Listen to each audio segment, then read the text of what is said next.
Shalom, salam sejahtera. Renungan malam seiman berjudul Yesus adalah Allah. Firman itu telah menjadi manusia dan diam di antara kita. Dan kita telah melihat kemuliaannya, yaitu kemuliaan yang diberikan kepadanya sebagai anak tunggal Bapa, penuh kasih karunia dan kebenaran. Yohanes 1 ayat 14. Cukup banyak yang tidak setuju dengan pandangan Trinitas dan salah satu yang tidak disetujui mereka adalah istilah Allah anak. Alkitab menyebutkan Yesus adalah anak Allah, bukan Allah anak, sebagaimana yang diargumentasikan mereka. Pertanyaannya ialah, apakah Alkitab menyebutkan Yesus sebagai Allah? Ternyata bahwa saat Alkitab menyebutkan kata Allah, maka itu dapat berarti Allah Bapa. Tetapi bisa juga ditujukan kepada Yesus. Nah, bila Allah dapat ditujukan kepada Allah Bapa dan juga kepada Yesus, bagaimana kita dapat membedakan antara Allah Bapa dan Yesus? Maka cara yang terbaik adalah menyebutkan Yesus sebagai Allah Anak.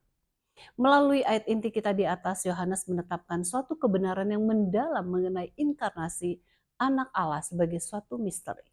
Paulus menunjukkan bahwa Allah dimanifestasikan di dalam daging sebagai rahasia ibadah kita. 1 Timotius 3 ayat 16.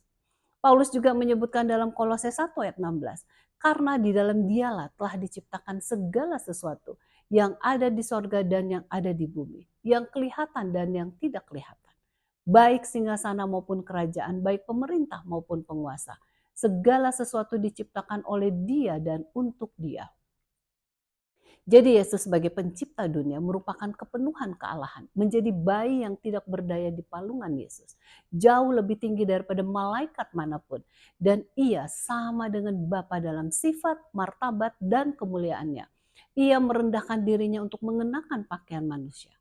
Tidak heran Alkitab menyebutkan kata Allah yang ditujukan kepada Yesus dalam Ibrani 1 ayat 8 dan 9.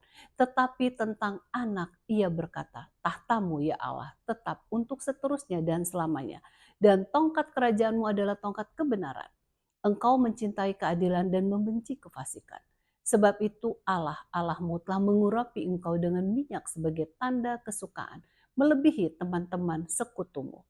Paulus juga menggambarkan Yesus sebagai Allah dalam Titus 2 ayat 13 dengan menantikan penggenapan pengharapan kita yang penuh bahagia dan penyataan kemuliaan Allah yang maha besar dan juru selamat kita, Yesus Kristus.